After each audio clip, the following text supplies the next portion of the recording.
Papa, sulikatala nisindikiza ku proclamation, uliwaza ndashindwa, lakini niliweza. Nilikuwa na kazi ya mingi ya kufanya dad. Na ulitoka wangapi? Papa, nikikuambia hautaniaminia.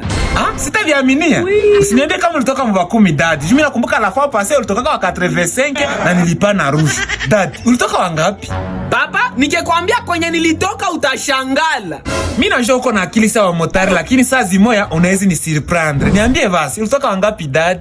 Papa, nilitoka wa kwanza. Nini? We dadi, mtoto wangu unatoka wa kwanza? Ndio papa, Mungu ni wa maajabu.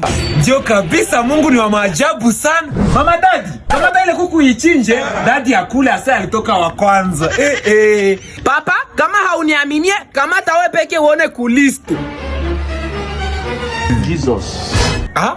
Mbona mimi naona hapa wa kwanza ni Nzigire. Njoo jina lako ya kumasomo. Hapana papa, umekamata papie mbaya. Igeuze hivi kisha uone kama haiko dadi njoo wa kwanza. Manake ulitoka wa kwanza kuanzia nyuma. Ndio papa, le premier de la classe. Wewe. Mama dadi, ile kuku muipatie kuku ziikule.